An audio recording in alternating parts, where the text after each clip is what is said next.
Students, कैसे हैं आप सब लोग। स्क्रीन पे आप देख रहे होंगे इंग्लिश के आज हम करेंगे इंपॉर्टेंट क्वेश्चंस पेपर देखते हैं। सेकंड एनुअल का पेपर बहुत ही इजी आता होता है। ठीक है, थोड़ा सा भी पेपर देख लेते हैं किस तरह आएगा। कुछ सवाल हैं इससे। एमसीक्यूज सबसे ज़्यादा गड़बड़ एमसीक्यूज में होती है। ठीक है, 20 नंबर के एमसीक्यूज आते हैं, मेरे भी इसी में कटते हैं नंबर।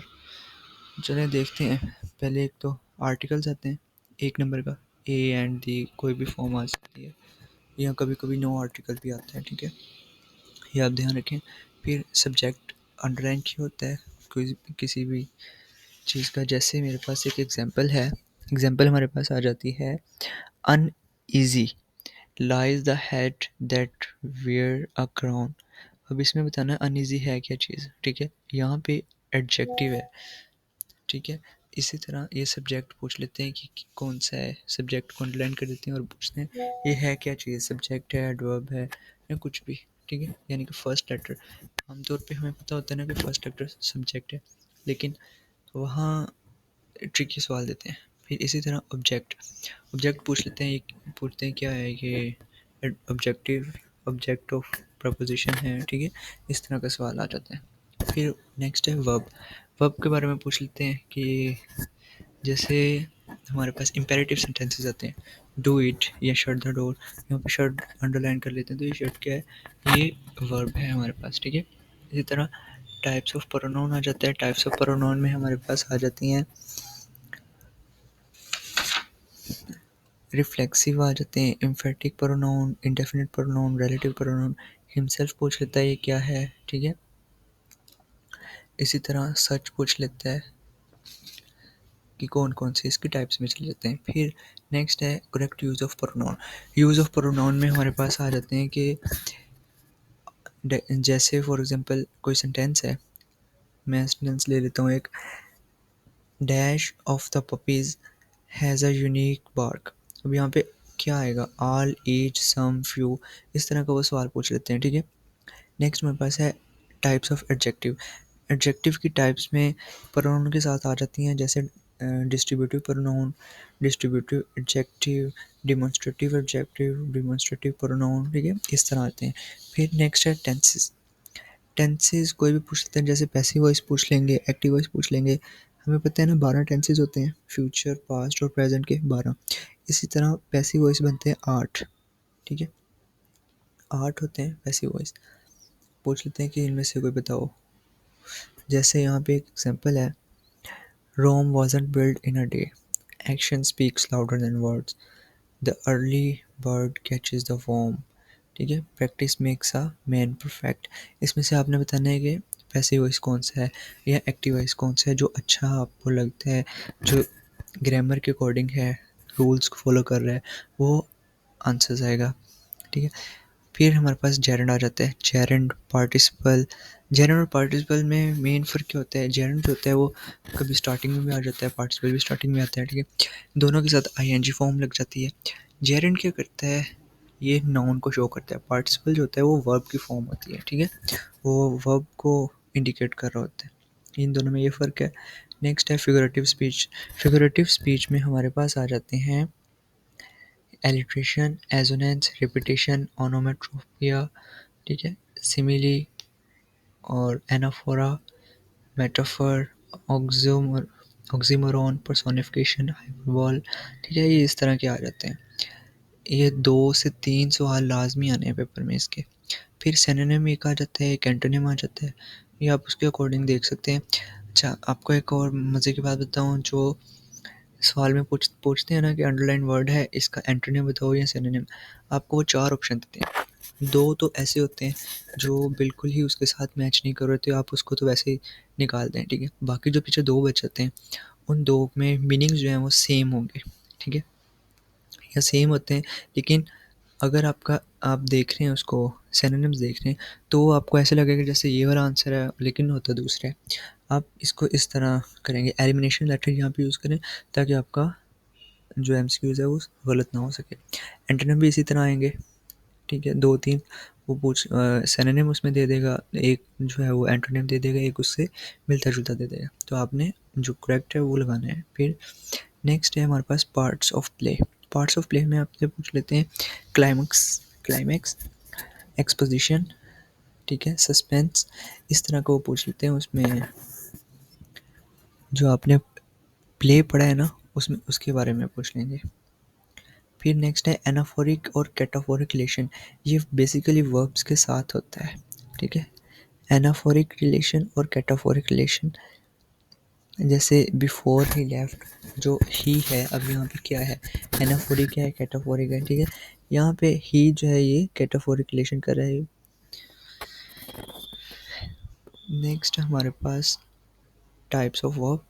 वर्ब के टाइप्स में हमारे पास आ जाते हैं कि कौन सा वर्ब है, यानी कि ट्रांजिटिव वर्ब है, इंट्रांजिटिव वर्ब है, लिंकिंग वर्ब है, फाइनाइट वर्ब है, नॉन फाइनाइट है, ठीक है। इस तरह ये एक एमसीक्यूज लाजमी आएगा इनमें से। फिर फ्रेजेस पूछ लेते हैं, फ्रेज क्या होते हैं, क्लॉज क्या होते हैं। फ्रेज में आपको कोई भी अंडरलाइन वर्ड दे देगा करके, उसमें आपने बताना है कि ये कौन सा फ्रेज है, नाउन फ्रेज है, एडजेक्टिव फ्रेज है, एडवर्ब फ्रेज है, ठीक है। मेन जो चीज़ है ना वो प्रपोजिशन फ्रेज होती है। प्रपोजिशन फ्रेज में एडवर्ब फ्रेज और एडजेक्टिव फ्रेज ये दोनों यूज़ होते हैं। फिर क्लॉज है, क्लॉज भी इसी तरह पूछ लेगा जैसे फ्रेज पूछेगा उसी तरह। नेक्स्ट हमारे पास kinds of sentences. Kind of sentences में हमारे पास आ जाते हैं simple sentence, compound sentence, complex sentence और कंपाउंड कम्प्लेक्स। एक तो ये टाइप्स आ जाती हैं। फिर दूसरे पे एक सिंपल होते हैं, एक डिक्लेरेटिव सेंटेंसेस होते हैं, इम्पेरेटिव होते हैं, ठीक है, एक्सक्लेमेटरी। वो उस तरह सिंपल वाले नहीं आते, लेकिन जो दूसरे होते हैं ना कंपाउंड कम्प्लेक्स वाले, वो ज़्यादातर पूछते हैं इसमें। फिर हमारे पास है कंडीशनल सेंटेंसेस। कंडीशनल सेंटेंसेस में हमारे पास आ जाते हैं जैसे कि अगर आप तुम मेहनत करोगे तो पास हो जाओगे, ठीक है। इस तरह के सवाल ये कंडीशंस में पूछे जाते हैं। ये मुझे नहीं लगता कि इस बार आएगा, वैसे आ भी सकता है। नेक्स्ट है सब्जेक्टिव। सब्जेक्टिव पार्ट में हमारे पास एक पहला सवाल होता है सबसे बड़ा, जो मैं जिस तरह पेपर करता हूँ ना, इस सवाल को मैं एंड पे करता हूँ जाके, जब मेरे पास से 1 घंटा बच जाता है ना, बाकी सारा पेपर आधे घंटे से 1 घंटे के दरमियान हो जाता है। इस सवाल के लिए टाइम ज़्यादा लगता है, इसलिए बच्चे जो है ना, अगर सबसे पहले ये सवाल करें तो बाकी क्वेश्चंस जो है ना वो लेट होते हैं। आपको पहले बाकी सारे करने चाहिए जो छोटे छोटे हैं, वो आप पहले करें, और बाद में एंड वाले जो है ना, जो सबसे बड़े हैं, जो लेंथी लगते हैं, वो आप एंड पे करें। आपकी टाइम भी बचेगा, ठीक है। इस सवाल में आपने एक समरी लिखनी होती है, और फिर चार चार सवाल होते हैं वो आपने करने होते हैं, सॉरी 5 सवाल होते हैं वो करने होते हैं, और एक समरी के साथ टाइटल उसको देना होता है। सबसे पहले आप उसको पढ़ेंगे, 2 दफ़ा पढ़ेंगे, तीसरी दफ़ा पढ़ेंगे, फिर आप जाके इसको लिख सकते हैं, अच्छे नंबर ले सकते हैं फिर, इसलिए इसको एंड पे किया करें। नेक्स्ट हमारे पास पोएट्रिक एक्सट्रैक्ट आ जाता है, कोई स्टैंजा दे देते हैं। बेसिकली जो स्टैंजा होते हैं ना, 2 स्टैंजास देते हैं, एक पंजाब की बुक से देते हैं, एक फेडरल की बुक से देते हैं, ठीक है। ताकि जो बच्चे होते हैं उन्होंने कोई एक बुक पढ़ी होती है ना, अब हर कोई जो है वो 2-2 बुक्स तो नहीं पढ़ता, इसलिए दोनों में से एक-एक दे देते हैं ताकि कोई एक ईज़िली कर सके।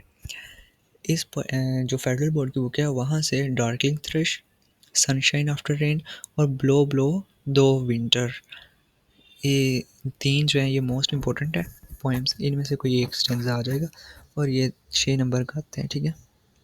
नेक्स्ट है ये प्ले का सवाल है, ठीक है।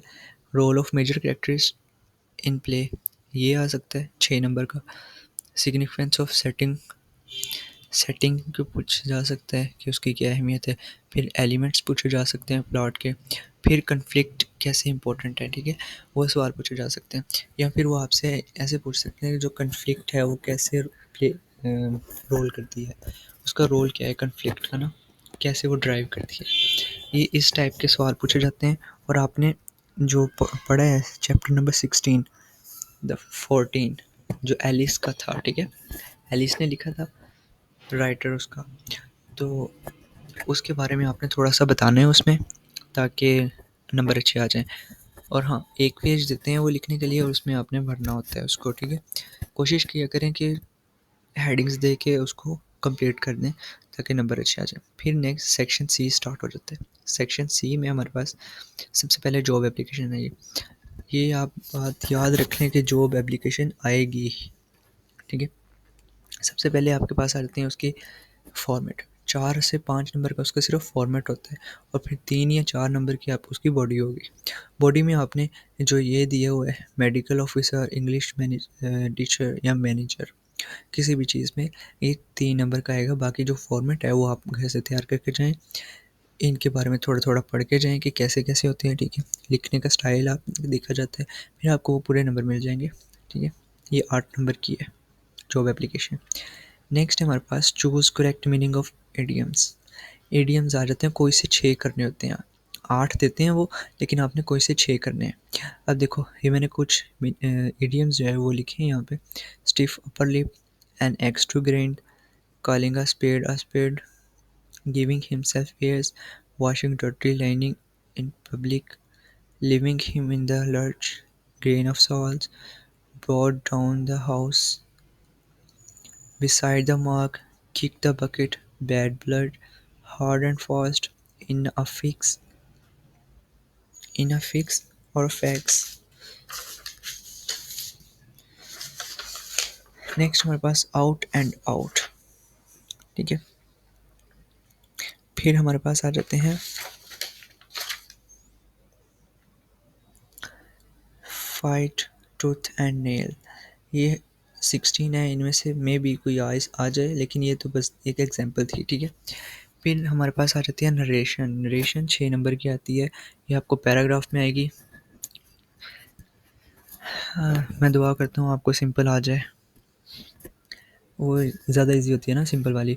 पैराग्राफ में बहुत सारी चेंजेस करनी पड़ती हैं और ये नंबर ही नहीं देते बोर्ड वाले। नेक्स्ट है हमारे पास पंक्चुएशन। 4 नंबर की पंक्चुएशन होती है, 1 से 1.5 लाइन देते हैं वो पंक्चुएट करने के लिए। 3 से 4 चीज़ें इसमें पंक्चुएट करनी होती है ताकि आपको पूरे नंबर 4 मिल जाएँ। फिर एंड पे आ जाती है report writing. Second last question है रिपोर्ट राइटिंग। रिपोर्ट राइटिंग में आपको पूछा जाता है कंडीशन ऑफ कॉलेज। नीचे 3-4 हेडिंग्स दे देते हैं कि आपने ये आउटलाइन देते हैं, ठीक है। उसके हिसाब से आपने लिखना होता है। कॉलेज कंटीन की कंडीशंस आपने लिखनी है। Condition of area, poor health area लिखने हैं। सैनिटरी आ जाती है, रिसेंट ब्लड आ जाता है, जैसे अभी ब्लड फ्लड जो हुआ था, फ्लड आया था ना, उसके बारे में पूछ सकते हैं, ठीक है। इसी तरह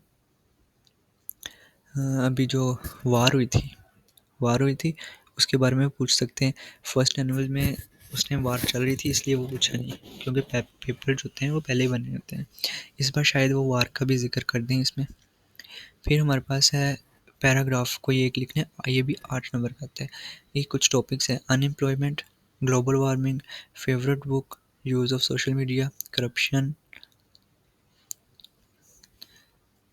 करप्शन, ठीक है, इन्फ्लेशन यानी कि महंगाई जो बढ़ती है उसके हिसाब से, फिर रोल ऑफ एआई।